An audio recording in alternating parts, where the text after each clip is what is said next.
Hello and welcome to Envision. I'm Deanne Conrad here with Dr. Brian Maher, our superintendent in the Sioux Falls Public Schools. And we have some exciting news in that we are moving forward with a computer science immersion program at 3 of our elementary schools. Why computer science? Well, that's a great question. Let me answer that in stages. Okay. First of all, I think it's a continuation of what this school district is about, and that is trying to provide engaging pathways for our students. Mm-hmm. That's not something that's new to my tenure here as a superintendent, nor is it something that's very new. We've been doing that for at least about 10 years as a school district. So I would say this is the next step. That's part of the why. Why computer science specifically? I think partially because the notion of coding and the notion of computer science is becoming more and more foundational for students today than for students when you were young, or certainly when I was young.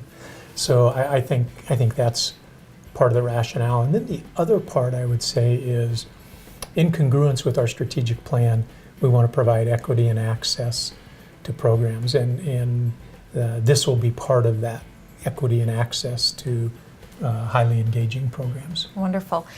We're trying to get, as you've said a couple of times, young girls interested in coding. We're trying to expand the diversity of students who are participating in our specialized schools as well.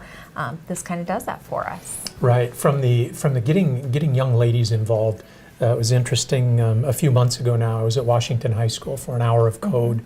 And for those listeners that might not know what Hour of Code is, it's an hour in the high schools where we bring females together and we bring role models, female role models from around the community in to talk to them about potentially looking at the computer science pathway. There are relatively few females in this industry. Luckily for us, we have some good role models in several of our local corporations. Sure. At Hour of Code, I had an opportunity to listen to 5 females in the computer science industry, and those 5 were at the following 3 companies. They were at Eros, they were at Raven Industries. I would have guessed that. Yeah, and they were at Citibank. Okay. So 5 of them. I had a chance to talk to 3 of the 5 females there and ask them if we were doing enough in the area of computer science. Well, of course, they're a little bit biased, Sure. but of course they said no. And I said, when should we start computer science instruction?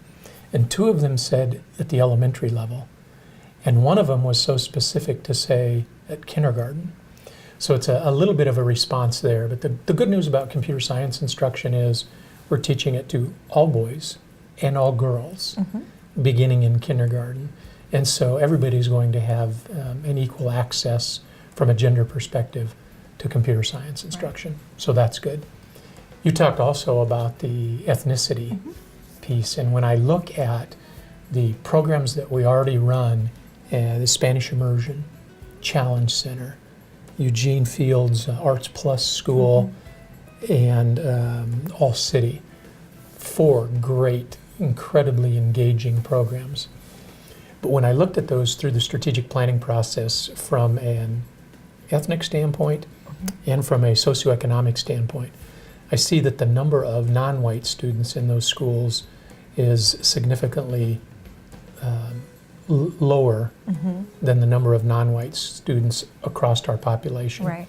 From a free and reduced price lunch perspective, I see that those on free and reduced price lunches also aren't represented in those specialty school programs as they are across all of our elementaries. Right. So we want to do something that is specific to that equity and access piece too, from both an ethnicity perspective and a socioeconomic perspective. So we think the Code to the Future, the name of the vendor that we're looking at partnering with, in computer science in general, is something that will help us address those strategic plan needs. Wonderful.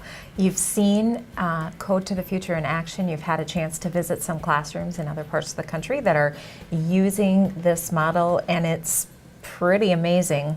The young people pick things up so quickly, and this doesn't change our curriculum.